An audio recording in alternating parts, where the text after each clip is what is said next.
Assalamualaikum warahmatullahi wabarakatuh. Apa kabar sahabat Al-Fatah yang dimuliakan Allah? Semoga kita dalam keadaan sehat, dilimpahkan rezekinya dan diberikan keberkahan dunia dan akhirat. Amin ya robbal alamin.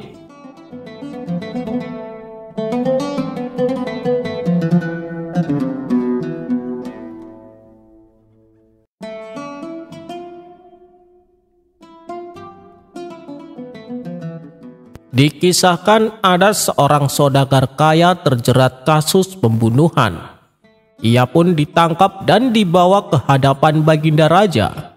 Ketika persidangan dilaksanakan, si saudagar mengatakan bahwa dirinya tidak tahu menahu soal pembunuhan yang dituduhkan kepadanya. Tapi karena tak ada bukti atas alibinya, si saudagar diputuskan bersalah dan akan menjalani hukuman gantung. Ia pun pasrah dengan nasib yang dialaminya. Abu Nawas yang hadir di persidangan tersebut punya dugaan bahwa apa yang dikatakan si saudagar memang benar adanya. Ia sama sekali tidak bersalah. Ia pun memberitahu Baginda Raja agar menunda dulu eksekusi hukuman gantungnya. Baiklah Abu Nawas, aku beri kamu 3 hari untuk menyelidiki kebenarannya. Tapi kalau kau tidak mendapatkan bukti apapun, maka saudagar itu akan segera dihukum gantung, tutur Baginda Raja melanjutkan. Setelah 3 hari berlalu, akhirnya Abu Nawas berhasil mendapatkan bukti bahwa si saudagar memang tidak bersalah. Ia pun dibebaskan dan selamat dari kematian. Pada keesokan harinya, si saudagar pergi ke rumah Abu Nawas untuk memberikan hadiah sejumlah 100.000 dinar. Namun hadiah tersebut ditolaknya. "Untuk apa ini? Sudah, bawa pulang saja uangmu," kata Abu Nawas. "Tolonglah Tuan Abu, terimalah hadiah dari saya. Ini sebagai ucapan terima kasihku. Atau barangkali jumlahnya kurang banyak?" tanya si saudagar. "Hadiah itu jumlahnya sudah terlalu banyak, tapi aku tak mau menerimanya. Sudah, bawa pulang saja," jawab Abu Nawas. Meskipun sudah dipaksa berkali-kali, Abu Nawas tetap menolaknya. Ketika ditanya apa alasannya, Abu Nawas pun tak menjawab. Si saudagar pun menjadi bingung harus dengan cara apa supaya bisa membalas kebaikan Abu Nawas. Hingga pada suatu hari, ia mendapati Abu Nawas hendak melakukan sebuah perjalanan. Dilihat dari perbekalan yang dibawanya, si saudagar meyakini bahwa Abu Nawas hendak melakukan perjalanan jauh. "Wahai Tuan Abu, Anda hendak kemana?" tanya si saudagar. "Aku akan berziarah ke Tanah Suci Mekah," jawab Abu Nawas. Mendengar itu terbesit di benak si saudagar ingin berkhidmat kepada Abu Nawas. Ia akan senantiasa melayani Abu Nawas di sepanjang perjalanannya. "Boleh saya ikut Tuan Abu?" pinta si saudagar. "Untuk apa? Perjalanannya sangat melelahkan. Kau pasti tidak mampu," tutur Abu Nawas. Tapi si saudagar bersikeras agar dirinya diajak ikut serta. Abu Nawas pun tak kuasa menolaknya. "Baiklah, karena kita akan mengadakan perjalanan jauh, salah seorang harus menjadi pemimpin. Kau pilih jadi apa?" tanya Abu Nawas.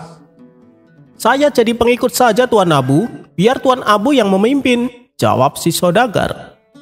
"Kalau begitu, aku yang jadi pemimpinnya, asalkan kau tahu bagaimana menjadi pengikut," balas Abu Nawas. Mereka berdua pun memulai perjalanannya. Setelah menempuh jarak yang lumayan jauh, mereka memutuskan untuk beristirahat. Kala itu angin malam terasa dingin sekali, apalagi mereka berada di tengah gurun. Melihat si saudagar duduk menggigil kedinginan, Abu Nawas segera menyelimutinya dengan kain.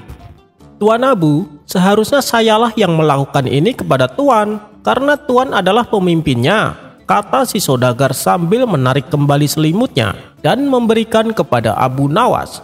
"Aku ini kan pemimpinmu. Aku perintahkan agar kau memperbolehkan aku melindungimu," balas Abu Nawas.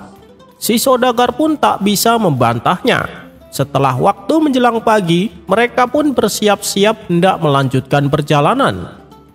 "Wahai Tuan Abu, untuk hari ini perkenankan saya menjadi pemimpinnya dan Tuan Abu yang jadi pengikut. Jadi Tuan Abu harus menuruti apa kata saya," pinta si saudagar. Abu Nawas pun menyetujuinya. Ketika waktu malam tiba, si saudagar berkata, "Aku akan mengumpulkan kayu bakar untuk membuat api." Abu Nawas langsung menegurnya. "Hei, kau tak boleh melakukan itu. Aku yang akan melakukannya," ujar Abu Nawas. "Saya perintahkan agar Tuan Abu duduk saja. Biarkan saya yang mengumpulkan kayu," balas si saudagar. "Tapi aku tak akan membiarkan kau melakukannya, karena itu tidak sesuai dengan syarat menjadi pengikut. Pengikut tidak boleh membiarkan dirinya dilayani oleh pemimpinnya," jelas Abu Nawas. Demikianlah seterusnya. Setiap kali si saudagar berusaha melayani Abu Nawas, malah dirinya yang justru dilayani. Mendapati perlakuan seperti itu, si saudagar pun bertanya, "Wahai Tuan Abu, kenapa Tuan tidak memberikan saya kesempatan untuk membalas kebaikan Tuan?" Abu Nawas membalas, "Karena kebaikan yang aku lakukan padamu semata-mata mengharap ridha Allah, dan aku tidak mau kebaikanku ini menjadi hutang jasa kepadamu.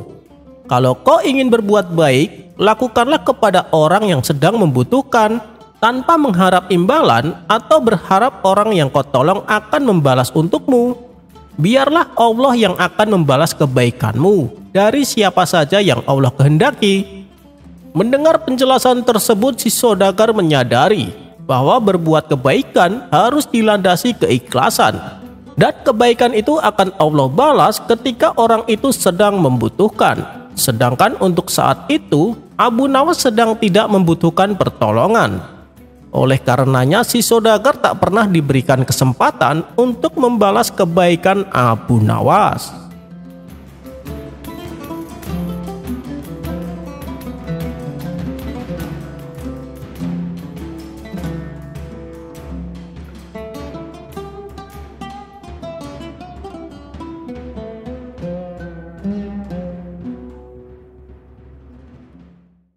Pada suatu hari, ketika Abu Nawas sedang berada di kebun, ia melihat seekor kambing yang tersesat. Untuk memastikan bahwa kambing tersebut tidak ada pemiliknya, ia pun tengok kanan kiri melihat sekeliling, tidak ada siapa-siapa. "Lebih baik aku bawa pulang saja," pikir Abu Nawas. Tanpa membuang-buang waktu, ia segera membawa pulang kambing tersebut. Kemudian kambing itu disembelih dan dimasak menjadi hidangan yang lezat. Ketika ia hendak memakannya, tiba-tiba terdengar suara pintu rumahnya diketuk seseorang. Abu Nawas pun lalu bangkit dan membukakan pintu. Ternyata tamu yang datang adalah Tuan Hamid. "Kebetulan sekali kau datang. Aku barusan membuat hidangan sop kambing. Mari, makanlah bersamaku," ajak Abu Nawas. Tentu saja ajakan Abu Nawas ini disambut gembira oleh Tuan Hamid. Setelah mereka selesai makan, Tuan Hamid bertanya kepada Abu Nawas, "Perasaan kau tidak memiliki kambing, dari mana kau mendapatkannya?" Abu Nawas menjawab, "Oh itu, tadi pagi waktu aku di kebun, aku menemukan kambing tersesat. Daripada diambil orang, lebih baik aku bawa pulang saja." Tuan Hamid kembali bertanya, "Apa kau yakin tidak ada pemiliknya?" Abu Nawas menjawab, "Tentu saja aku yakin. Sebelum aku membawa pulang, aku periksa dulu di sekelilingnya. Ternyata tidak ada seorang pun yang kulihat." Mendengar itu, Tuan Hamid masih merasa khawatir. "Tapi Abu Nawas, bagaimana bila nanti di akhirat kelak Tuhan bertanya tentang perbuatanmu ini?" tanya Tuan Hamid. "Akan aku katakan bahwa aku tidak makan daging kambing," jawab Abu Nawas. "Tapi kenyataannya kamu memakan kambing itu, bukan? Bagaimana bila kambing yang kau makan ternyata ada pemiliknya dan kambing tersebut dihidupkan kembali untuk menjadi saksi?" tanya Tuan Hamid. "Itu malah bagus. Bila ia hidup kembali, aku akan mengembalikannya kepada pemiliknya. Maka selesailah perkara." ujar Abu Nawas. Spontan Tuan Hamid tertawa terpingkal-pingkal mendengarnya. Beberapa hari kemudian terdengar kabar, ada seorang pengembala kambing kehilangan 1 ekor kambingnya. Kabar tersebut pun oleh Tuan Hamid segera disampaikan kepada Abu Nawas. Tuh kan, apa aku bilang, kambing tempo hari yang kau masak ternyata ada pemiliknya, kata Tuan Hamid memberitahu. Ah, itu soal mudah, kau tinggal bayar saja kambingnya, balas Abu Nawas. Loh, kenapa harus aku yang bertanggung jawab? Kamu kan yang menyembelih dan memasaknya, ujar Tuan Hamid. Iya, benar, tapi kita berdua sama-sama memakannya, bukan? Kalau aku sampai dimasukkan ke dalam neraka karena perbuatan ini, aku juga akan mengajakmu turut serta. Jadi kita berdua sama-sama masuk neraka, timpal Abu Nawas. Dasar sialan kamu Abu Nawas, gerutu Tuan Hamid. Akhirnya, Tuan Hamid pun menemui si pengembala untuk membayar kambing sebagai ganti ruginya.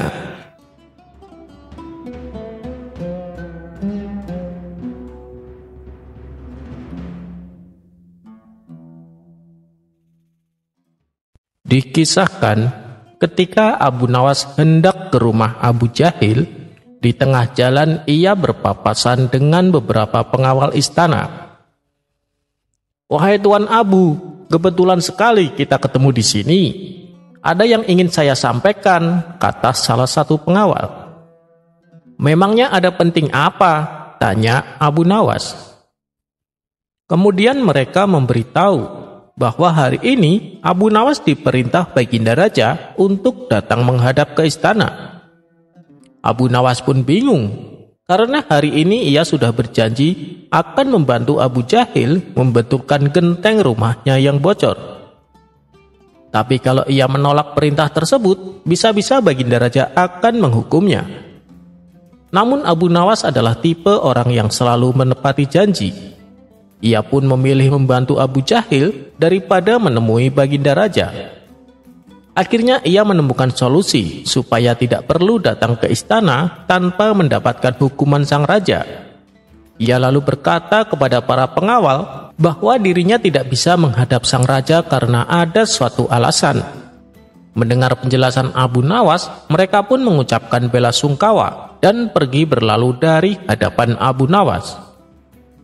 Sementara Abu Nawas kembali melanjutkan perjalanannya menuju rumah Abu Jahil. Setibanya di sana, Abu Nawas disambut hangat. Terima kasih Abu Nawas, kau sudah berkenan mau membantuku, kata Abu Jahil. Iya nih, padahal tadi ada utusan istana menyuruhku untuk menghadap raja, jawab Abu Nawas. Lalu bagaimana? Apakah kamu tidak jadi membantuku? Tanya Abu Jahil dengan nada kecewa. Jangan khawatir, aku sudah janji sama kamu, jadi tidak mungkin aku ingkari. Aku terpaksa menolak perintah sang raja, jelas Abu Nawas. Kau serius Abu Nawas? Apa kau tidak takut dihukum? Tanya Abu Jahil cemas. Dengan tersenyum Abu Nawas berkata, sudah, tak perlu kau risaukan. Ayo aku bantu betulkan gentengmu. Melihat sikap Abu Nawas yang sangat peduli terhadapnya, membuat Abu Jahil merasa terharu. Abu Jahil pun menyesali sikapnya yang selama ini selalu memusuhi Abu Nawas. Ternyata kau adalah kawan yang baik Abu Nawas. Kau rela menolak perintah raja hanya demi untuk membantuku, pikir Abu Jahil. Tak terasa air mata Abu Jahil menetes membasahi pipi. Hei Abu Jahil, mana tangganya? Teriak Abu Nawas dari luar. Abu Jahil bergegas mengambil tangga dan memberikan kepada Abu Nawas. Abu Nawas pun naik ke atap dan mulai membetulkan genteng. Tidak berapa lama kemudian, datanglah tetangga Abu Nawas. Hei Abu Nawas, turunlah sebentar. Ada hal penting yang ingin aku katakan, teriak tetangganya itu. Dengan terpaksa, Abu Nawas menghentikan pekerjaannya, lalu turun ke bawah untuk menemui tetangganya tersebut. Ada perlu apa ke sini? Tanya Abu Nawas penasaran. Aku ingin pinjam uang Abu Nawas, jawab tetangganya. Abu Nawas pun menjadi kesal. Kenapa tidak kau bilang saat aku masih di atas tadi? Tukas Abu Nawas. Aku malu kalau ada orang lain mendengarnya, balas tetangganya. Tanpa memberi jawaban, Abu Nawas kembali naik ke atap dan melanjutkan pekerjaannya. Tetangganya ini pun menjadi bingung dan kembali berteriak. "Bagaimana Abu Nawas?" tanyanya lagi. "Naiklah ke atas, akan aku beri jawaban," jawab Abu Nawas. Si tetangga pun naik ke atap. Ketika ia sudah sampai di atap, ia kembali bertanya, "Bagaimana Abu Nawas? Aku ingin pinjam uang kepadamu." Sambil membetulkan genteng, Abu Nawas menoleh ke arahnya. "Aku tidak punya uang," ucap Abu Nawas. "Kenapa kau tidak katakan saat aku masih di bawah?" kata tetangganya merasa kesal. "Aku malu kalau ada orang lain mendengar bahwa aku sedang tidak punya uang," jelas Abu Nawas. Dengan perasaan kecewa, tetangganya ini turun ke bawah dan pergi berlalu. Singkat cerita, setelah pekerjaan selesai, Abu Nawas pun dipersilahkan makan dan diberi upah oleh Abu Jahil. "Terima kasih ya Abu Nawas, kau telah bersedia menolongku," kata Abu Jahil. "Iya, sama-sama," jawab Abu Nawas. Ketika sedang asik-asiknya menikmati makanan, Abu Jahil melihat dari jendela. Beberapa utusan istana berjalan menuju ke arah rumahnya. "Hei Abu Nawas, sepertinya ada orang-orang istana hendak kemari. Sembunyilah, pasti mereka sedang mencarimu," kata Abu Jahil. "Bukan aku yang harus bersembunyi, tapi kamu yang harus sembunyi," balas Abu Nawas. "Maksudmu gimana? Kenapa aku?" tanya Abu Jahil heran. "Begini, tadi pagi waktu aku menolak dipanggil ke istana, aku beralasan kawanku yang bernama Abu Jahil meninggal. Makanya sekarang cepat sembunyi sebelum mereka melihatmu," ucap Abu Nawas. "Jadi tujuan mereka datang kemari untuk melayat jenazahku?" tanya Abu Jahil. "Iya, benar. Ayo cepat sembunyi," perintah Abu Nawas. "Kurang ajar kau Abu Nawas, sudah ku bela-belain sampai menangis karena terharu dengan pengorbananmu. Ternyata kau masih saja berbuat usil padaku," kata Abu Jahil geram.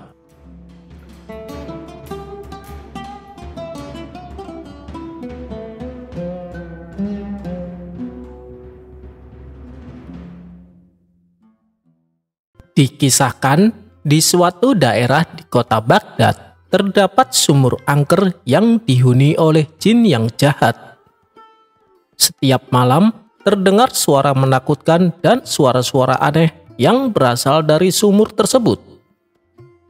Meskipun demikian, kedalaman sumur tersebut hanya sekitar 1 meter dan tidak ada airnya sama sekali. Namun, karena saking angkernya, sehingga banyak warga sekitar tak berani mendekatinya.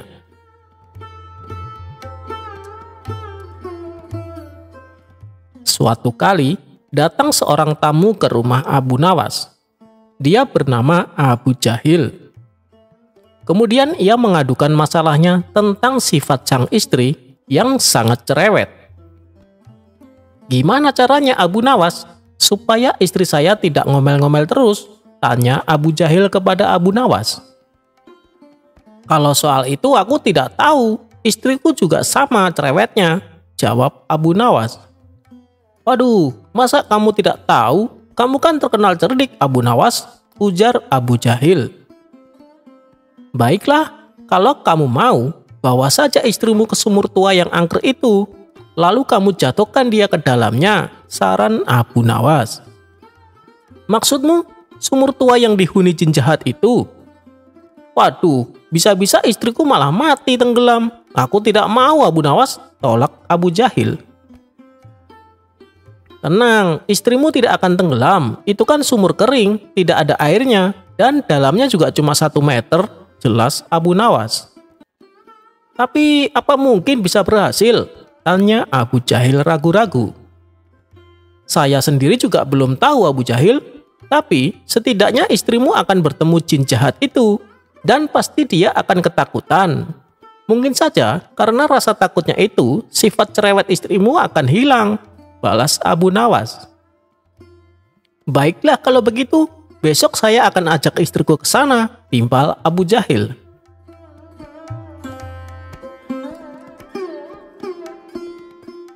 Singkat cerita, pergilah Abu Jahil dan istrinya menuju sumur angker yang dimaksud. Sesampainya di sana, Abu Jahil segera mendekati bibir sumur tersebut. "Wahai istriku, lihatlah, di dalam sumur ada perhiasan emas," teriak Abu Jahil pura-pura kaget. Mendengar hal itu, sang istri tak sabar ingin ikut melihatnya. Setelah sang istri berdiri tepat di depan sumur, Abu Jahil langsung mendorongnya. Sang istri pun terjatuh ke dalam sumur itu.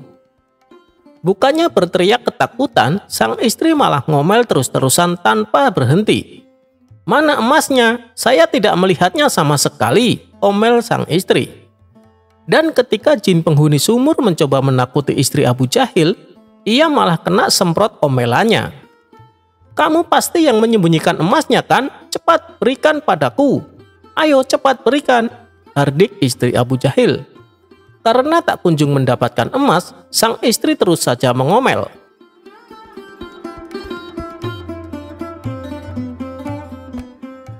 Tidak lama kemudian, muncul sosok bayangan hitam keluar dari sumur itu. Rupanya, sosok itu adalah jin penghuni sumur tersebut. Jin itu lalu mendekati Abu Jahil dan berkata, "Woi, cepat angkat istrimu dari tempatku. Aku tidak tahan mendengar omelannya," ancam jin tersebut. Dengan penuh ketakutan, Abu Jahil langsung mengangkat istrinya dari sumur angker itu.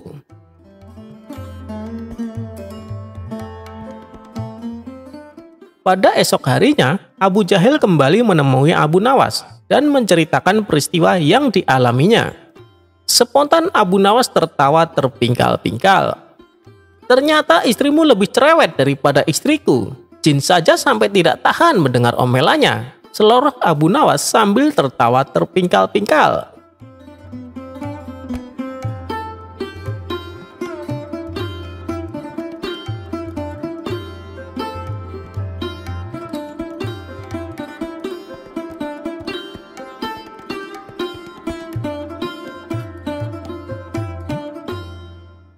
Abu Nawas menjebak si tukang sihir.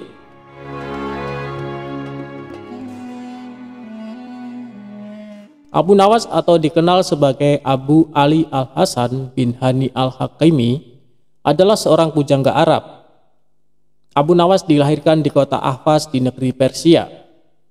Dengan darah Arab dan Persia mengalir di tubuhnya.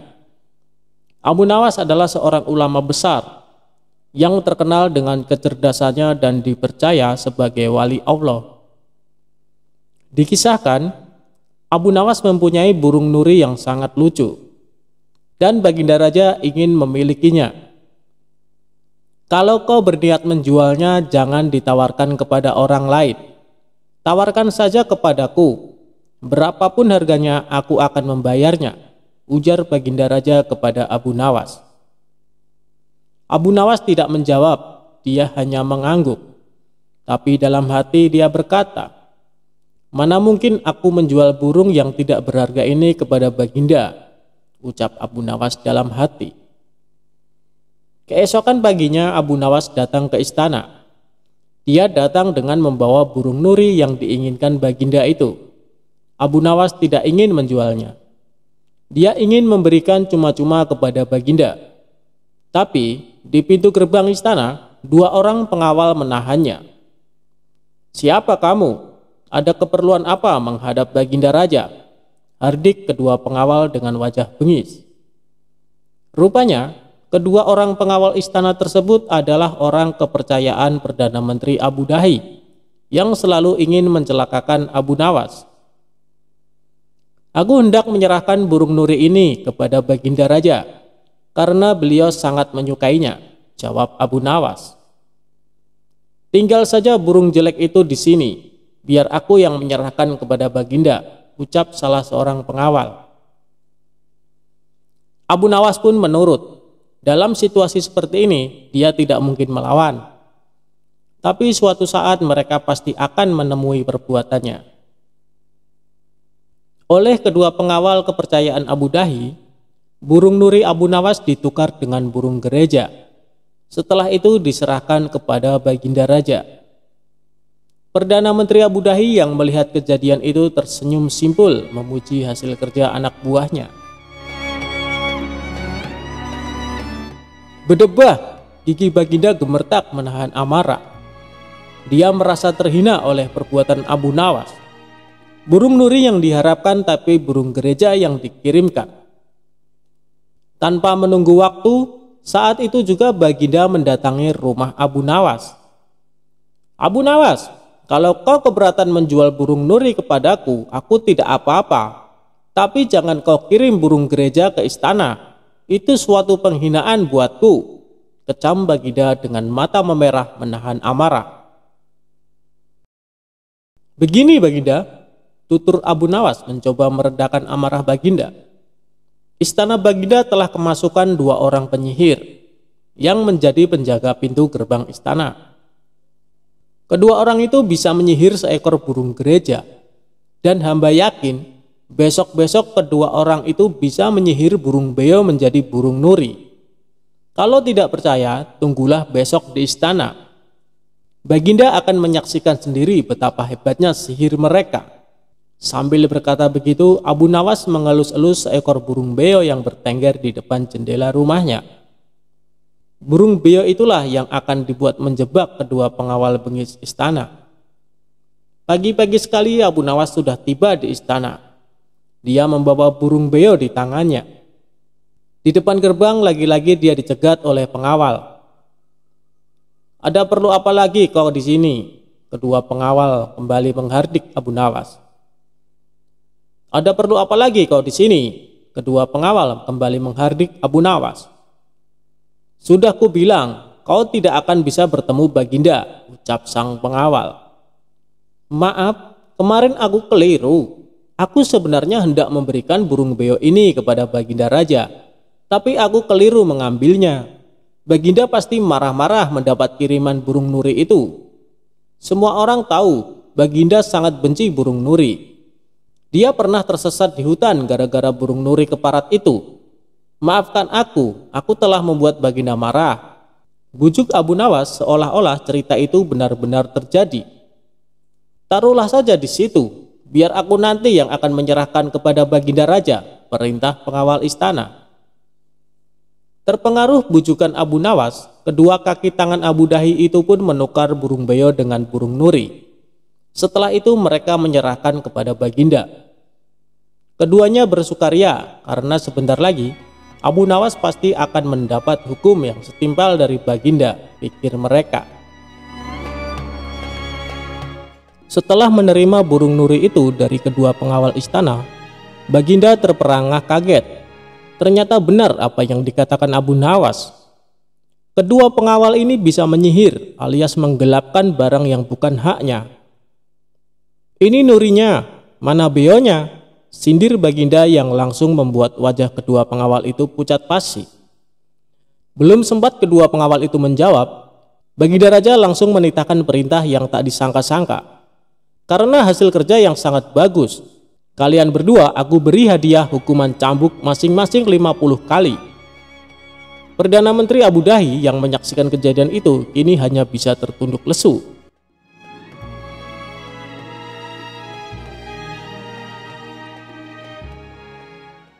Abu Nawas menangkap pencuri dengan tongkat ajaib. Pada suatu hari, kota Baghdad digemparkan dengan terjadinya pencurian di rumah saudagar kaya raya, dan ada sebanyak uang 100 dinar lenyap di gondol pencuri. Nampaknya pencuri tersebut sangat profesional. Buktinya saja sudah banyak petugas dikerahkan untuk mengejar pencuri itu, namun si maling tak kunjung ketangkap. Sang saudagar kaya raya semakin gusar dibuatnya. Bagaimana tidak, sudah uangnya diambil, kemudian ada rasa penasaran sebenarnya siapa pencuri lihai tersebut. Hebatnya, tak ada satupun pertanda yang bisa dilanjutkan sebagai bahan penyelidikan lebih lanjut. Bahkan meskipun telah mendesak pejabat setempat, tetap saja hasilnya nihil. Pada akhirnya sang saudagar membuat keputusan. Barang siapa yang mencuri hartanya dan dia mau mengembalikan, maka dia akan mendapatkan hak separuh dari harta yang dicuri tersebut. Namun meskipun sudah diberikan pengumuman tersebut, si pencuri tak kunjung memperlihatkan batang hidungnya. Bahkan si pencuri ini merasa nyaman dan aman karena tak satupun orang yang mengetahui ulahnya. Tidak putus asa, sang saudagar akhirnya membuat sayembara baru. Barang siapa yang berhasil mendapatkan pencuri tersebut, maka dia akan mendapatkan seluruh harta tersebut. Tentu saja sayembara ini sangat menarik warga Baghdad. Banyak sekali orang-orang yang mendaftar untuk ikut andil bagian, termasuk si pencuri itu sendiri. Awalnya si pencuri berniat untuk meninggalkan kota Baghdad dengan membawa harta curiannya. Namun setelah dipikir-pikir, kepergiannya hanya akan membuka aibnya. Karena itu, si pencuri mencoba bertahan di kota dengan ikut-ikutan menjadi peserta sayembara. Dia semakin merasa aman saat berkumpul dengan peserta sayembara. Dia sangat yakin kedoknya tidak akan terbongkar. Begitu melihat hasil yang belum jelas terlihat dari sayembara yang sudah dibukanya, sang saudagar akhirnya mendesak sang hakim untuk mendatangkan Abu Nawas. Namun sayangnya, Abu Nawas pada hari itu sedang berada di Damaskus dan baru bisa pulang pada esok harinya. Semua harapan bertumpu pada Abu Nawas. Kasak-kusuk begitu gencar di kalangan warga. Mereka menebak apakah Abu Nawas mampu menguak teka-teki tersebut. Sementara itu, si pencuri hatinya menjadi ciut karena dia tahu bagaimana kemampuan Abu Nawas dalam memecahkan masalah. Pada keesokan harinya, Abu Nawas datang dengan membawa tongkat banyak sekali.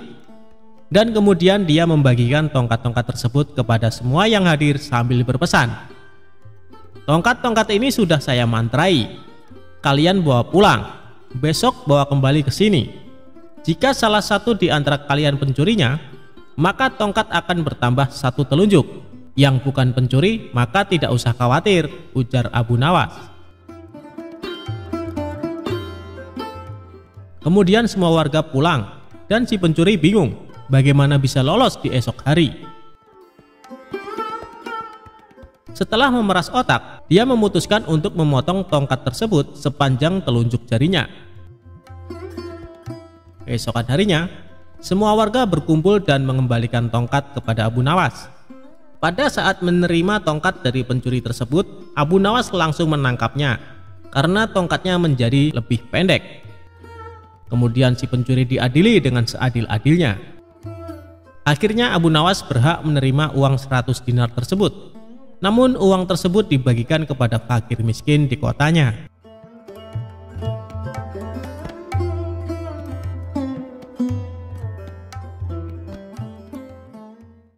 Abu Nawas jual arak. Sang raja jadi marah besar.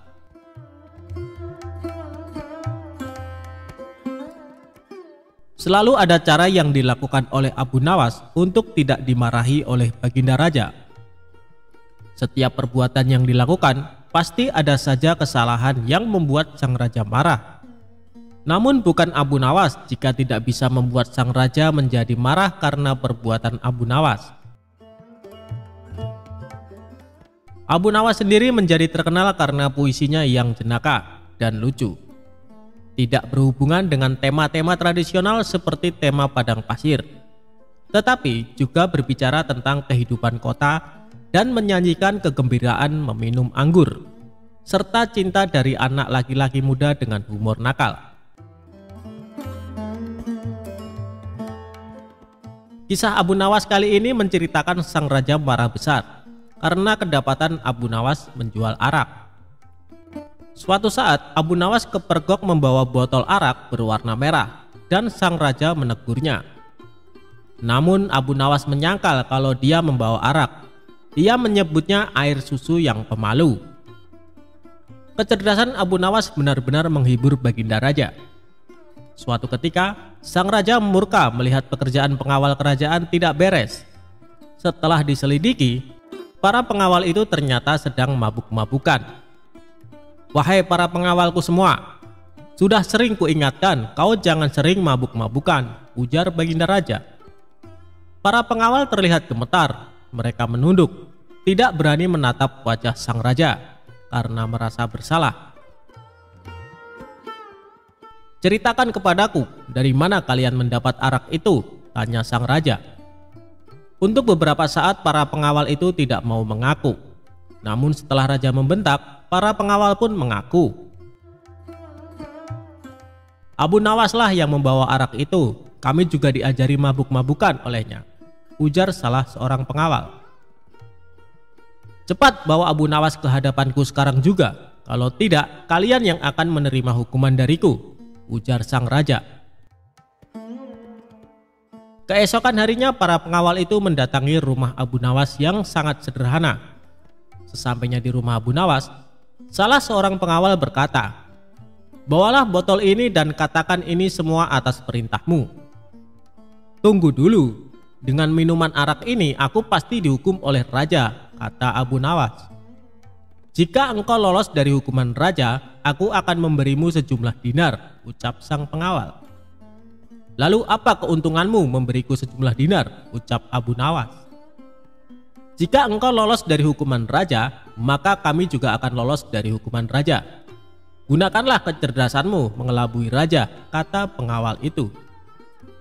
Akhirnya Abu Nawas pergi menemui baginda raja membawa arak dengan botol merah. "Wahai Abu Nawas, apa yang engkau pegang itu?" tanya baginda raja. "Ini susu baginda, rasanya enak sekali," jawab Abu Nawas seenaknya. "Bagaimana itu susu? Air itu berwarna merah, sedangkan susu berwarna putih bersih," kata raja. Sang raja pun mengambil botol yang dipegang Abu Nawas. "Betul sang baginda, susu itu berwarna putih bersih. Dia berubah merah karena malu bertemu baginda, dan berubah warna jadi merah merona," jawab Abu Nawas dengan mencoba mengambil hatinya raja yang rupawan. Sang raja pun tertawa sambil geleng-geleng kepala meninggalkan Abu Nawas. Meski ia tahu yang dibawa oleh Abu Nawas adalah arak. "Baiklah, aku maafkan kalian. Tapi jika kalian mengulangi lagi perbuatan kalian, maka hukumannya berlipat ganda," titah sang raja. Dan akhirnya sang raja pun mengampuni kesalahan para pengawal. Sedangkan Abu Nawas mendapatkan sejumlah dinar dari para pengawal karena telah berhasil melaksanakan misinya.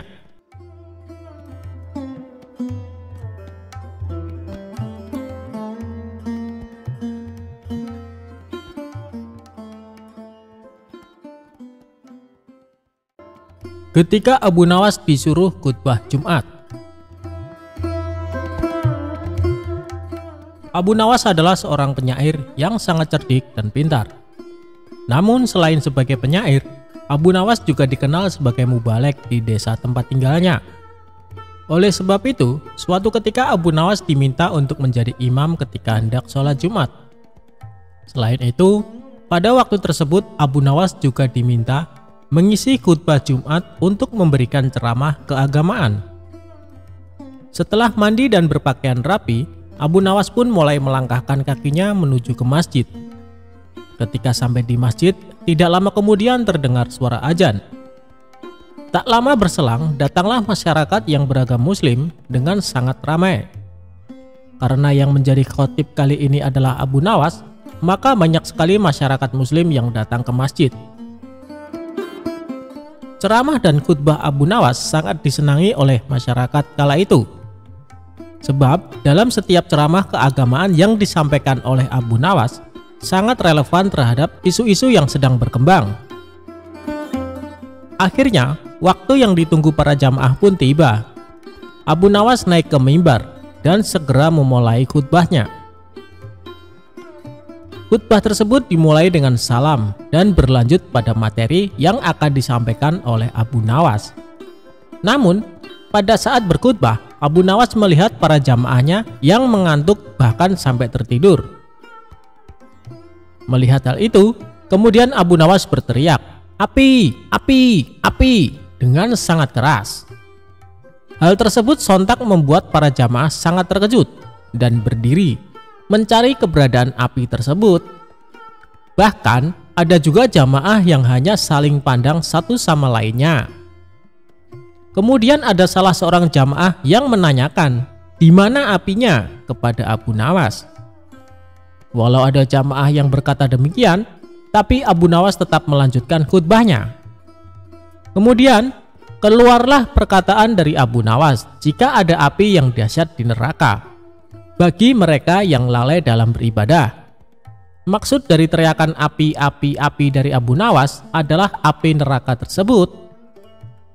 Barang siapa yang lalai dalam beribadah, maka ia akan merasakan panasnya api neraka. Usai melakukan ceramah tentang api neraka, kemudian Abu Nawas menutup khutbahnya dengan lantunan doa-doa. Setelah itu, Abu Nawas memimpin sholat Jumat dengan khusyuk dan diikuti oleh para jamaah. Ketika salat, para jamaah masih teringat dan terngiang-ngiang dengan api neraka yang dikatakan oleh Abu Nawas dalam khutbahnya. Walau awalnya terkesan gagal dalam memberikan ceramah keagamaan karena banyak yang mengantuk dan tertidur, namun sesungguhnya Abu Nawas berhasil membuat para jamaah untuk selalu rajin beribadah. Sebab para jamaah selalu ingat dengan khutbah Abu Nawas, di mana saat itu ia mengatakan mereka yang malas beribadah akan merasakan panasnya api neraka.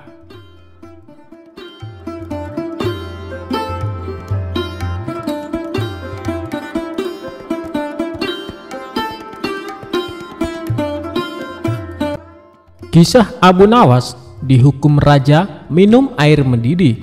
Inilah akhirnya. Abu Nawas merupakan pujangga Arab yang terkenal cerdas dan cerdik dalam menghadapi segala permasalahan. Ia hidup sejaman dengan baginda Raja Harun.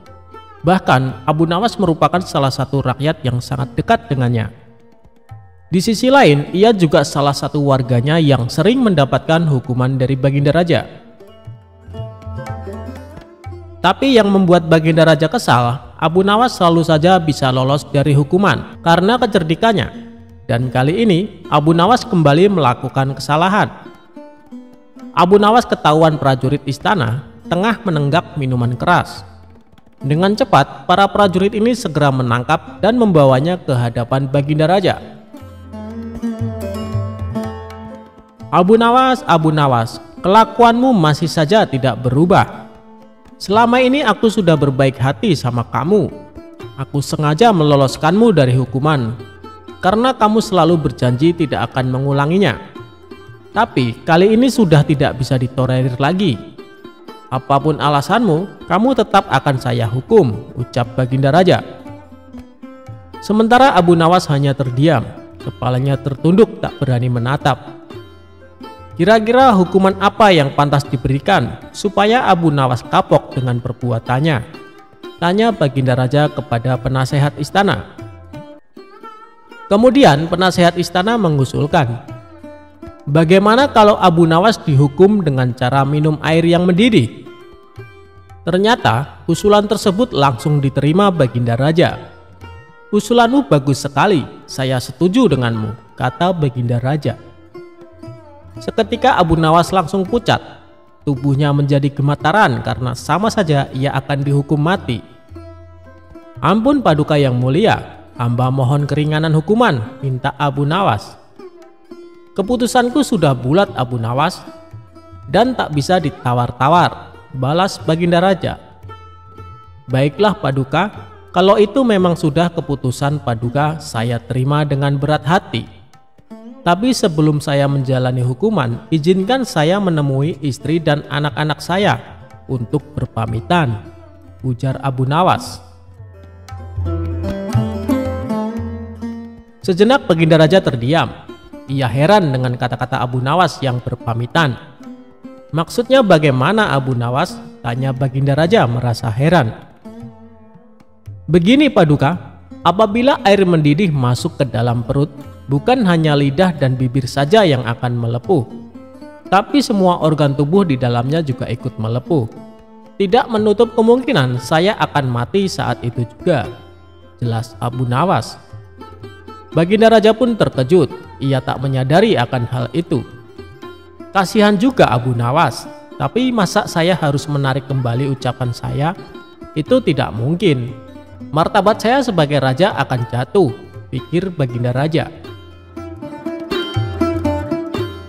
Baiklah Abu Nawas, saya penuhi permintaanmu. Sekarang juga kamu pulang, tapi besok kamu harus sudah ada di sini, titah baginda raja. Abu Nawas pun lalu pamit pulang. Sesampainya di rumah, Abu Nawas memberitahu istri dan anak-anaknya tentang hukuman yang akan dijalani. "Mengapa Baginda Raja sekejam itu?" kata istrinya tak terima. "Sudahlah wahai istriku, bila memang ini sudah takdirku untuk mati, saya harap kamu dan anak-anak mengikhlaskan kepergianku," tutur Abu Nawas. Mereka lalu menangis sambil berpelukan erat. Malam pun semakin larut. Abu Nawas masih belum dapat memejamkan mata. Ia terus meratapi nasib yang tengah dihadapinya. Namun ia terus mencari cara bagaimana supaya bisa lolos dari hukuman Baginda Raja. Saat Abu Nawas sedang memutar otaknya, tiba-tiba rasa lapar mulai menghinggap. "Wahai istriku, adakah makanan yang tersisa untukku?" tanya Abu Nawas. "Saya sudah menyiapkan sop panas di atas meja, tapi sepertinya sekarang sudah dingin," jawab sang istri. "Sudah dingin? Memangnya kapan kamu membuat sopnya?" tanya Abu Nawas kembali. "Tadi sewaktu habis Isya, ini kan sudah tengah malam, jadi wajar kalau sopnya sudah dingin," kata sang istri memperjelas. Saat itu terbesitlah di otak Abu Nawas akan ide yang cemerlang. Tapi Abu Nawas sengaja tidak memberitahu istrinya, sebab ia tidak ingin rencananya menjadi berantakan. Setelah menjelang pagi hari, Abu Nawas mengumpulkan para tetangganya, dan ia memberitahu mereka bahwa dirinya akan dihukum mati, dan ia meminta agar para tetangganya ini ikut bersamanya ke istana. Berita mengejutkan ini tentu saja membuat para tetangganya kaget. Ia tak menyangka Baginda Raja bisa sekejam itu. "Abu Nawas, kamu kan dekat dengan Baginda Raja. Kenapa tidak minta ampun darinya?" tanya mereka. "Biarlah, nasi sudah menjadi bubur. Baginda Raja juga tidak akan mencabut ucapannya," terang Abu Nawas. Maka berangkatlah Abu Nawas ke istana dengan didampingi keluarga dan para tetangganya. Melihat kedatangan Abu Nawas bersama orang banyak, Baginda Raja pun bertanya, "Hei Abu Nawas, kenapa kau bawa orang banyak sekali? Apakah kau hendak melawanku?" Dengan ekspresi wajah sedihnya, Abu Nawas menjawab, "Ampun Paduka, Paduka jangan salah paham. Mereka semua adalah tetangga saya Paduka. Mereka ingin melepas kepergian saya." Baginda Raja pun akhirnya tidak keberatan akan hal itu. "Baiklah Abu Nawas, apakah kau siap menjalani hukuman?" tanya Baginda Raja. "Saya siap Paduka, silahkan bawa kemari air mendidihnya," balas Abu Nawas. Lalu beberapa prajurit istana membawakan bejana yang berisi air mendidih ke hadapan Abu Nawas. "Sekarang kamu minum air mendidih itu Abu Nawas," kata Baginda Raja. "Siap Paduka yang mulia, tapi sebelumnya izinkan saya meminta maaf dan berpamitan kepada keluarga saya dan para tetangganya," pinta Abu Nawas. "Oh silakan," ucap Baginda Raja. Abu Nawas pun menghampiri istri dan anak-anaknya. Suara tangis istri dan anak-anak Abu Nawas pun pecah. Orang-orang yang hadir pun ikut bersedih, tak terasa air mata Baginda Raja juga ikut menetes. Sebenarnya Baginda Raja tidak tega, tapi ia tidak mungkin membatalkan hukuman. Karena banyaknya tetangga yang ikut hadir, tentu saja memakan waktu lama hingga tak terasa air mendidih yang ada di dalam bejana menjadi dingin. Setelah Abu Nawas selesai berpamitan, ia segera mengambil air di bejana dan meminumnya sampai habis. Tentu saja Abu Nawas tidak mengalami suatu apapun, sebab air yang ada di dalam bejana sudah menjadi dingin. "Paduka yang mulia, saya sudah menjalani hukuman. Izinkan saya pulang," pinta Abu Nawas. Melihat hal itu, Baginda Raja menjadi bengong. "Hei Abu Nawas, bukankah saya menyuruhmu minum air mendidih?" tanya Baginda Raja. "Benar Paduka, tapi air di bejana itu kan tadinya mendidih. Jangan salahkan saya kalau air itu menjadi dingin. Saya hanya melakukan apa yang seharusnya saya lakukan," jawab Abu Nawas. Dengan kecerdikannya inilah Abu Nawas kembali lolos dari hukuman maut. Ia pun dibolehkan pulang oleh Baginda Raja bersama anak istri dan para tetangganya. Itulah kisah kecerdikan Abu Nawas dalam menghadapi permasalahan dalam hidupnya.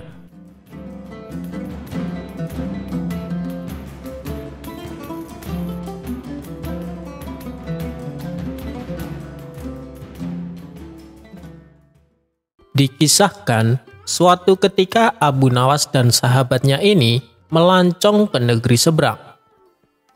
Di sana mereka menghabiskan waktunya dengan mengunjungi tempat-tempat wisata. Di sini pemandangannya indah-indah sekali ya, uji Abu Nawas. Benar, aku juga merasa betah di tempat ini, sahut sahabatnya. Ayo kita cari tempat wisata lain, pasti ada yang lebih indah, ajak Abu Nawas. Mereka berdua pun melanjutkan perjalanan mencari tempat wisata lain. Tak lama kemudian, langkah mereka terhenti di depan sebuah taman yang indah. Namun, ketika mereka hendak memasukinya, ternyata taman tersebut bukan untuk umum, melainkan hanya diperuntukkan bagi keluarga kerajaan. Sayang sekali, padahal aku sangat penasaran. Pasti di dalamnya sangat indah, ucap sahabatnya. Kenapa mesti risau? Kita masuk saja secara diam-diam. Toh tamannya tidak ada yang jaga ini, ujar Abu Nawas. Ajakan Abu Nawas ini disambut gembira oleh sahabatnya. Mereka berdua pun akhirnya memasuki taman dan menikmati keindahannya. Saat sedang asik-asiknya bersantai, tiba-tiba beberapa pengawal kerajaan datang, lalu menangkap Abu Nawas dan sahabatnya tersebut. Mereka berdua kemudian diseret ke istana untuk dihadapkan kepada rajanya. Siapa kedua orang ini? Dan kenapa dibawa kemari? Tanya sang raja kepada pengawalnya. Ampun Paduka yang mulia, mereka telah lancang. Mereka berani memasuki taman Paduka, jawab salah satu pengawal. Kurang ajar, bukankah kalian sudah tahu kalau taman tersebut tidak boleh dimasuki siapapun? Bentak sang raja. Akibat kesalahan yang dilakukan Abu Nawas dan sahabatnya, sang raja lalu memutuskan untuk menghukum mereka berdua.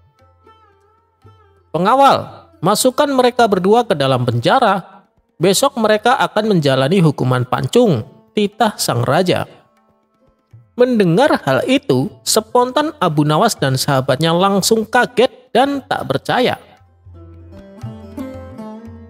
Tunggu Paduka, hanya karena kesalahan sepele, Tuan menjatuhi kami hukuman mati, tanya Abu Nawas keberatan. Ini sebagai pelajaran agar tidak ada orang lain yang berani lagi memasuki tamanku, balas sang raja. Sejenak Abu Nawas pun terdiam. Ia memutar otaknya supaya bisa lepas dari hukuman sang raja. Ampun Paduka, saya dengar Paduka suka sekali dengan kuda. Kalau saya bisa membuat keajaiban pada kuda Paduka, apakah Paduka akan membebaskan kami? Tanya Abu Nawas. Ya, benar. Saya suka sekali dengan kuda, jawab sang raja. Lalu, keajaiban apa yang akan kau tunjukkan terhadap kuda saya? Tanya sang raja. Begini Paduka, saya akan mengajari kuda Paduka supaya bisa bernyanyi, jawab Abu Nawas. Kamu bisa mengajari kudaku bernyanyi? Apa saya tidak salah dengar? Tanya sang raja penasaran. Benar Paduka, tapi saya butuh waktu, tidak bisa dalam semalam saja, jelas Abu Nawas. Mendengar perkataan Abu Nawas, sang raja pun sepakat. Baiklah, aku akan menunda hukumanmu selama 1 tahun. Ajari kudaku bernyanyi. Jika berhasil, kalian kubebaskan. Tapi jika gagal, kalian langsung akan dihukum mati, ancam sang raja. Terima kasih banyak Paduka yang mulia, sahut Abu Nawas kegirangan. Abu Nawas dan sahabatnya lalu diperbolehkan meninggalkan istana.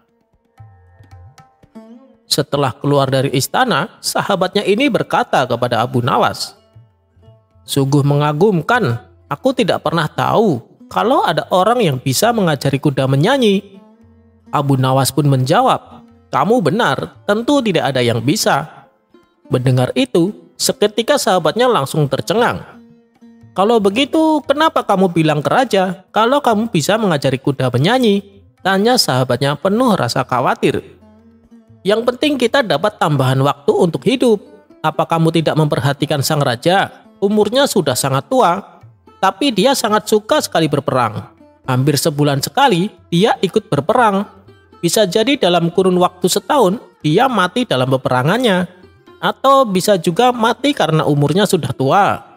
Bisa juga dalam kurun waktu setahun kita yang mati. Siapa yang tahu? Jawab Abu Nawas enteng. Sahabatnya itu hanya bisa melongo mendengar penjelasan Abu Nawas.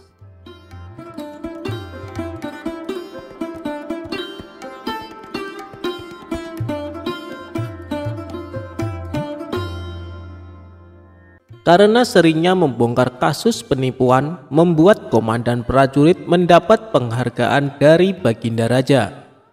Dan berkat sepak terjang sang komandan, maraknya kasus penipuan berangsur-angsur menurun. Saat prosesi pemberian penghargaan berlangsung, Baginda Raja berkata,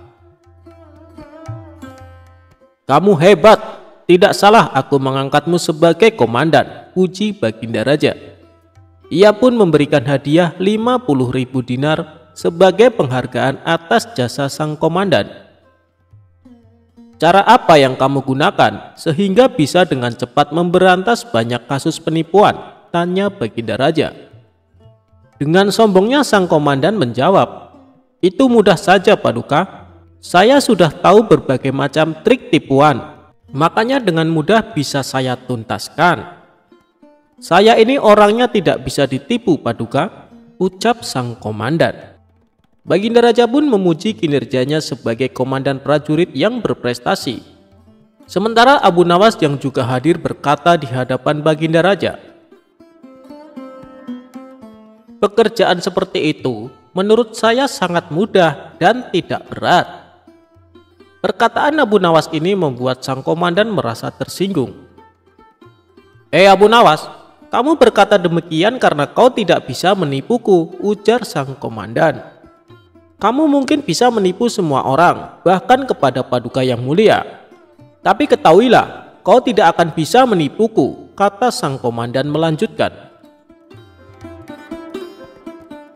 Sayang sekali aku tidak bisa meninggalkan istana begitu saja. Kalau tidak, tentu pasti aku akan bisa menipumu dengan sebuah pohon yang bisa berbicara, timpal Abu Nawas. Mana ada pohon bisa berbicara, kamu jangan menghayal Abu Nawas, balas sang komandan. Aku bisa membuktikannya dengan membawa pohon itu kemari, sahut Abu Nawas. Kalau begitu ayo kita buktikan, aku tunggu di sini. Pergilah dan ambil pohon itu, lalu kembalilah kemari, balas komandan. Tidak lama kemudian, Abu Nawas bertanya kepada Baginda Raja, bagaimana Paduka? Apakah Paduka mengizinkan saya pergi sebentar untuk mengambil pohon yang bisa berbicara?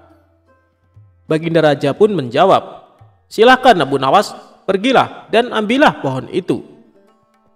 Setelah mendapat izin dari Baginda Raja, Abu Nawas pun berkata,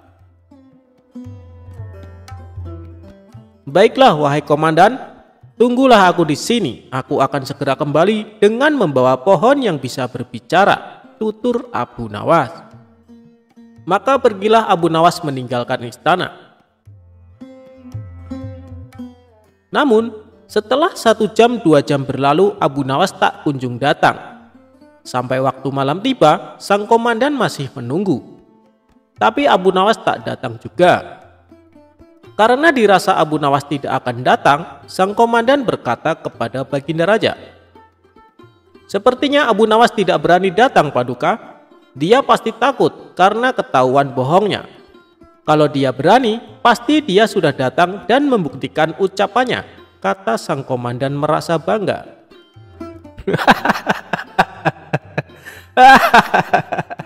Baginda Raja justru tertawa mendengar pengakuan komandan istana. "Ampun Paduka yang mulia, kenapa Paduka malah tertawa?" tanya sang komandan merasa heran. "Abu Nawas tidak datang bukan karena takut ketahuan berbohong, tapi justru telah berhasil menipumu," balas Baginda Raja sambil tertawa. "Maksud Paduka?" tanya sang komandan tak mengerti. "Kamu menunggu di sini sampai larut malam, padahal Abu Nawas tidak akan datang. Bukankah itu berarti Abu Nawas telah berhasil menipumu?" tutur Baginda Raja. Seketika sang komandan mulai menyadari. Ia pun merasa malu karena telah menyombongkan dirinya. "Ini baru pertama kali orang gila telah memperdayaiku," gerutu sang komandan. Tawa Baginda Raja pun kembali pecah. Ia tak henti-hentinya tertawa sambil memegangi perutnya.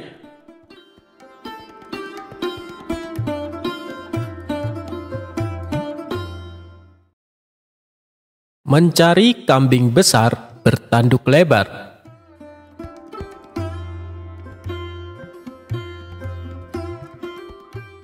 Abu Nawas cerdas sekali, bisa memberi solusi atas kesusahan Baginda Raja. Berawal suatu malam, Raja tidak bisa tidur. Matanya belum bisa diajak istirahat. Maklum saja, pikirannya sedang tidak tenang. Gara-garanya, seorang pemuda membawa masalah pelik pada siang hari sebelumnya. Masalahnya muncul ketika siang itu seorang pemuda datang ke kota Baghdad menghadap Baginda Raja, raja yang adil, arif dan bijaksana. Ketika raja sedang duduk di balairung bersama beberapa orang menteri. "Hei anak muda, engkau berasal dari mana?" tanya Baginda kepada pemuda tersebut.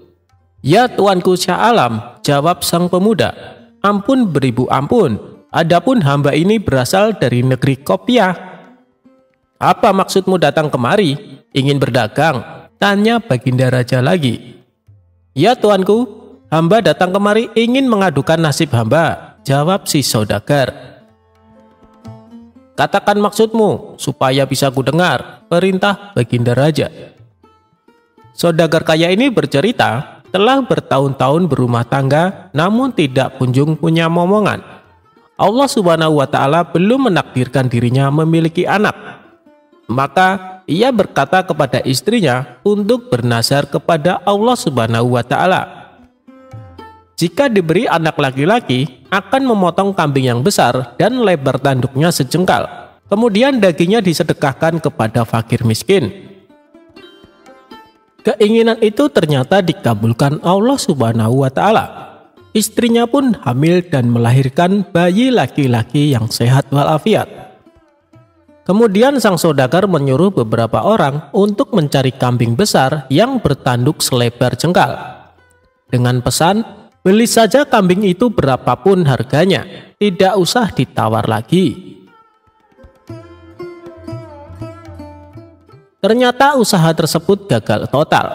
Sulit memperoleh kambing dengan lebar tanduk sejengkal. Kambing yang ada paling-paling selebar 3-4 jari. Akibatnya, saudagar itu merasa kesulitan. Tidur pun tidak nyenyak. Terpikir olehnya untuk mengganti nazarnya tersebut dengan 10 ekor kambing sekaligus. Yang penting kan kambing, bukan hewan lain. Namun, rencana tersebut akan dikonsultasikan dulu dengan beberapa orang penghulu di negeri itu. Ia telah mengadu kepada seorang penghulu. Pas kebetulan saat itu datang di rumah penghulu sedang banyak orang. Rupanya ada pertemuan para penghulu seluruh negeri.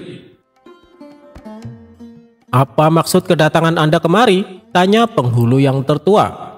"Ya Tuan Kadi, hamba mempunyai nazar yang sulit dipecahkan." Lalu ia menguraikan kendala yang dihadapi dan rencana penggantiannya.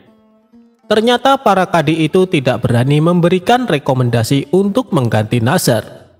Mereka bahkan menyuruh saudagar tersebut terus mencari kambing bertanduk sejengkal, dimanapun dan kemanapun sesuai nazar semula.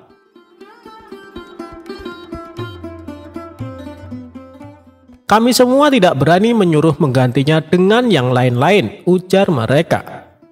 Kenyataan itu makin menambah berat beban saudagar tersebut. Ia pun mohon diri pulang ke rumah. Nah, itu sebabnya dia memutuskan menghadap Baginda Raja. Hamba mohon petuah dan nasihat Baginda Raja agar hamba dapat mengerjakan nazar hamba itu dengan sempurna, tutur saudagar itu kepada Baginda dengan nada mengiba. Baiklah, datanglah besok pagi. Insya Allah aku dapat memberi jalan keluar, janji Baginda Raja. Saudagar itu pun mohon pamit dengan meninggalkan beban bagi Baginda Raja. Dia bingung memikirkan nazar saudagar tersebut. Sepanjang siang dan malam ia tidak dapat memicingkan matanya. Dengan apa nazar itu akan dibayar bila kambing bertanduk sejengkal tidak didapat juga? Diganti dengan yang lain haram hukumnya.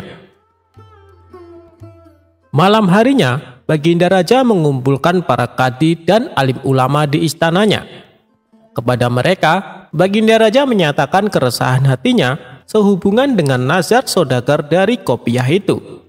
Tolong berikan pertimbangan kepadaku malam ini juga, karena aku sudah terlanjur berjanji kepadanya untuk menerimanya menghadap esok pagi, atau aku akan mendapat malu besar.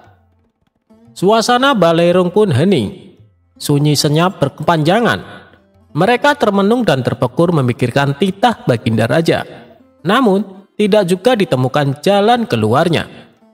Ya Tuanku Sahalam, tidak ada hukumnya, baik menurut kitab maupun logika, bahwa nazar itu boleh diganti dengan barang lain. Setelah itu satu persatu mereka mohon diri meninggalkan Balerung dan pertemuan pun bubar. Baginda Raja lalu masuk istana hendak tidur. Tetapi yang diceritakan tadi, mata Baginda Raja tidak mau diajak kompromi, karena otak masih terfokus pada masalah nazar dan malu besar yang akan dihadapinya esok pagi.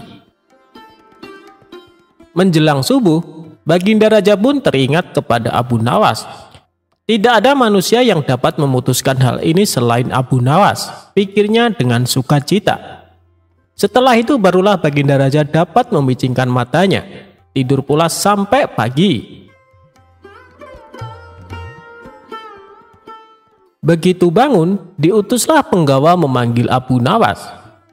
Setelah Abu Nawas tiba di hadapannya, Baginda Raja pun mengutarakan perihal nazar saudagar dari negeri Qopiyah itu dan semua usaha yang sudah ditempuhnya, serta malu besar yang akan didapatnya sebentar lagi. Karena para kadi dan orang alim seluruh negeri ini tidak dapat memberikan jalan keluar. Apalagi sebentar lagi saudagar dari negeri Qopiyah tersebut akan menghadap ke istana. Apa pendapatmu tentang hal itu? Tanya Baginda Raja dengan sorot mata ingin tahu jawaban Abu Nawas.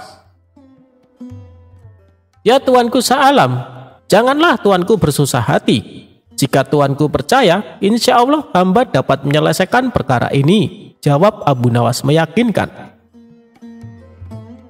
Tidak berapa lama kemudian, Balerung pun dipenuhi orang-orang yang ingin tahu keputusan Baginda Raja tentang nazar saudagar dari negeri Qopiyah itu. Baginda Raja memanggil saudagar tersebut dan memerintahkan Abu Nawas memecahkan masalah itu. Hai saudagar, bawalah kemari anakmu dan seekor kambing yang besar badannya, kata Abu Nawas. Mendengar perkataan Abu Nawas itu, semua orang terheran-heran, termasuk Baginda Raja dan si saudagar itu. Apa maksud Abu Nawas kali ini? Pikir mereka. Si saudagar itu menyatakan kesediaannya membawa anak dan seekor kambing yang paling besar, serta mohon pamit pulang ke negeri Qopiyah. Baginda Raja masuk ke istana, melanjutkan tidurnya, dan pertemuan pagi itu pun bubar.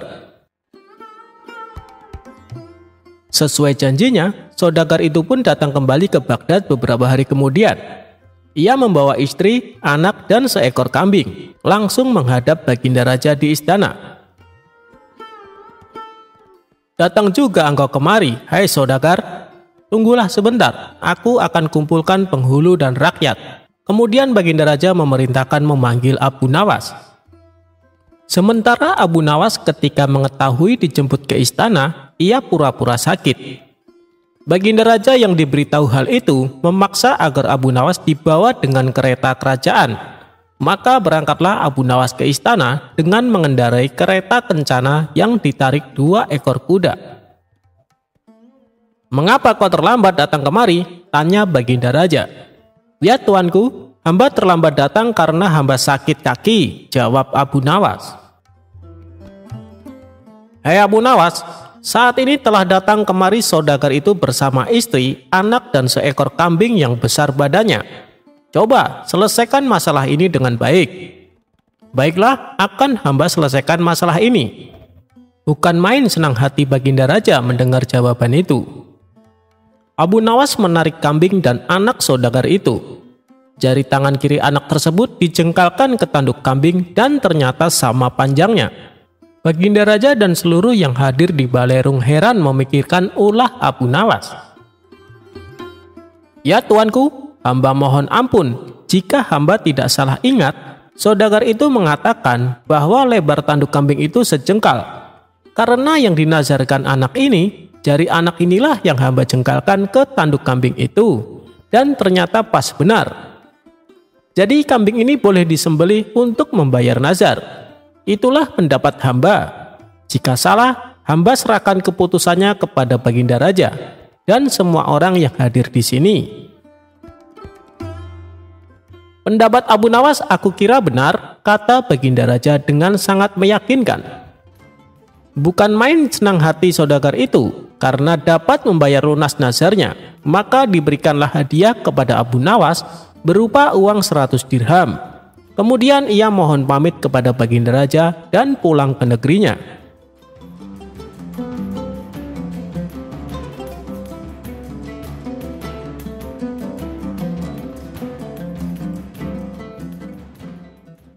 Ada-ada saja ulah Abu Nawas. Kali ini ia membuat kesalahan yang cukup serius. Kesalahan yang ia berbuat adalah ia sering datang ke berbagai tempat dan meneriakkan khutbah yang sama. Dalam khutbahnya, Abu Nawas selalu menyebut bahwa para ahli ilmu, yakni para ulama, sebagai orang yang bodoh. Tentu saja khutbah yang disampaikan Abu Nawas ini dianggap mengganggu ketenangan masyarakat. Sebab ia dengan mudahnya mencela para ulama yang merupakan sosok panutan masyarakat. Akibat ulah Abu Nawas ini, ia hampir saja diamuk oleh warga. Untunglah ada saja orang lain yang dengan sigap menolong Abu Nawas dari amukan warga. Perbuatan Abu Nawas ini juga mengundang reaksi kemarahan para ulama. Para ulama ini pun bersepakat mengadukan perbuatan Abu Nawas kepada Baginda Raja. "Paduka yang mulia, kami ingin mengadukan perbuatan Abu Nawas. Dia telah membuat gaduh di tengah-tengah masyarakat," kata para ulama melaporkan. "Memangnya apa yang telah Abu Nawas perbuat?" tanya Baginda Raja. "Begini Baginda Raja, dia menyebut kalau para ulama adalah orang yang bodoh dan ia mengatakannya di berbagai tempat," jawab mereka. Sejenak Baginda Raja terdiam. Baginda Raja tahu betul bila Abu Nawas mengatakan hal itu pasti ada maksudnya. Abu Nawas tak mungkin gegabah menuduh seseorang bodoh, apalagi seorang ulama. "Kenapa tidak kalian ajak saja Abu Nawas untuk berdiskusi?" saran Baginda Raja. "Itu tidak mungkin Paduka yang mulia, karena perbuatan Abu Nawas ini juga membuat warga marah. Bahkan Abu Nawas hampir diamuk warga Paduka yang mulia. Tapi untungnya ada yang menyelamatkan. Kalau dibiarkan terus-menerus, saya khawatir Abu Nawas bisa mati diamuk warga. Jadi kami minta kepada Paduka supaya Abu Nawas dihukum. Dengan begitu bisa meredam amarah warga, Paduka yang mulia," ujar para ulama. "Sebagai raja yang adil, saya tidak mungkin menghukum seseorang sebelum orang tersebut membuat pembelaan. Begini saja, saya akan panggil Abu Nawas kemari. Kalau dia terbukti bersalah, maka saya akan hukum dia seberat-beratnya," ucap Baginda Raja. Kemudian Baginda Raja menyuruh beberapa pengawal istana menjemput Abu Nawas di rumahnya. Singkat cerita, datanglah Abu Nawas menghadap Baginda Raja. maka diadakanlah pengadilan di mana Abu Nawas sebagai terdakwanya.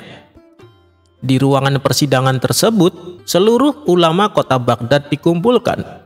Mereka menuntut supaya Abu Nawas dihukum atas perbuatannya. "Wahai Abu Nawas, benarkah kau mengatakan bahwa ulama adalah orang yang bodoh?" tanya Baginda Raja. "Benar, Paduka Yang Mulia," jawab Abu Nawas. "Apa alasanmu berkata demikian? Apa kau tak menyadari perbuatanmu ini mengandung reaksi kemarahan warga dan juga menyakiti hati para ulama?" ujar Baginda Raja. "Begini Paduka Yang Mulia, sebelum saya menjawabnya, bolehkah saya minta beberapa kertas dan pena?" pinta Abu Nawas. Baginda Raja pun mengabulkan permintaan Abu Nawas. Setelah kertas dan pena ia dapatkan, kemudian Abu Nawas membagikannya kepada para ulama yang hadir. Satu persatu dari mereka masing-masing mendapatkan satu kertas dan satu pena. Lalu Abu Nawas berkata di hadapan para ulama, "Saya minta masing-masing dari kalian menulis jawaban atas pertanyaan yang saya ajukan. Pertanyaannya sederhana. Apa yang dimaksud dengan roti?" tanya Abu Nawas. Mendengar pertanyaan tersebut, salah satu ulama berkata, "Maksudmu apa, Abu Nawas? Jangan mempermainkan kami. Kau pikir kami anak kecil? Ini tidak ada kaitannya dengan kasusmu," hardik sang ulama. Tapi dengan tenang Abu Nawas menjawabnya, "Jangan emosi dulu. Sudah, tulis saja jawabannya. Nanti kalian akan tahu," ujar Abu Nawas. Para ulama ini pun menuruti apa yang diinginkan Abu Nawas. Setelah masing-masing dari mereka menulis jawabannya di atas kertas, kertas tersebut lalu diminta oleh Abu Nawas dan diberikan kepada Baginda Raja. "Silahkan Paduka Yang Mulia, baca semua jawaban yang ditulis di kertas itu," pinta Abu Nawas. Baginda Raja pun membaca satu persatu. Ulama pertama menjawab, "Roti adalah sebuah makanan." Ulama kedua menjawab, "Roti adalah karunia dari Allah." Ulama ketiga menjawab, "Roti adalah gandum yang sudah dimasak." Dan ulama keempat menjawab, "Roti adalah makanan bergizi." Setelah Baginda Raja selesai membaca semua kertas jawaban, Abu Nawas kemudian berkata kepada semua yang hadir di ruangan sidang, "Kalian semua mengaku sebagai ahli ilmu, tapi tak satu pun dari kalian mempunyai jawaban yang sama tentang roti. Wahai Baginda Raja, kalau roti saja mereka berbeda jawaban, apakah mereka pantas menentukan khutbahku benar atau salah? Apakah Paduka Raja mau mempercayakan keputusan kepada orang-orang seperti ini? Bukankah terdengar lucu? Roti yang mereka makan setiap hari saja, mereka tidak sepakat dengan jawabannya. Tak ada satupun jawaban yang sama. Tapi dengan mudahnya mereka menilai kalau khutbahku adalah salah. Itulah kenapa saya mengatakan para ahli ilmu adalah orang yang bodoh," kata Abu Nawas menjelaskan. Semua ulama yang hadir di persidangan hanya terdiam. Kalaupun mereka membantah, pasti akan ada saja jawabannya, mengingat Abu Nawas adalah orang yang cerdik. Sementara itu, Baginda Raja justru menjadi kagum dengan cara berpikirnya Abu Nawas. Abu Nawas pun lantas dibebaskan dari tuntutan hukum.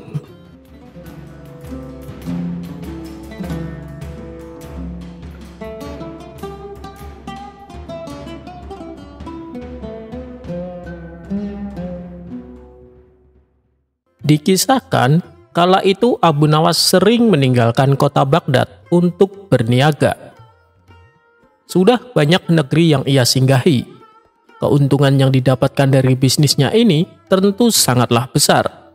Oleh sebab itu, kini Abu Nawas sudah jarang ke istana, dan sang raja pun jadi merindukan sosok Abu Nawas. "Wahai pengawal, sudah lama aku tak melihat Abu Nawas.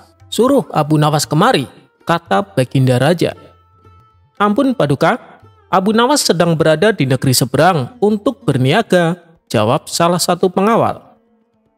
Sekarang dia jadi orang sibuk ya, hingga tak pernah lagi datang kemari, kata Baginda Raja mengeluh. Singkat cerita, saat Abu Nawas pulang, ia pun segera datang ke istana menghadap Baginda Raja. Selamat datang wahai Abu Nawas, bagaimana kabarmu? Sambut Baginda Raja senang. Alhamdulillah Paduka, saya baik-baik saja, balas Abu Nawas. Bagaimana usaha dagangmu? Kamu sekarang jadi orang sibuk hingga sampai lupa sama rajamu sendiri, tutur Baginda Raja. Ampun Paduka, saya sama sekali tidak akan melupakan Baginda Raja. Tapi kesibukan saya yang membuat saya tidak sempat menghadap Paduka, jawab Abu Nawas. Ngomong-ngomong, kapan kamu akan keluar kota lagi? Tanya Baginda Raja. Insya Allah besok Paduka, jawab Abu Nawas singkat. Oh ya, kali ini negeri mana yang akan kau datangi? Tanya Baginda Raja kembali.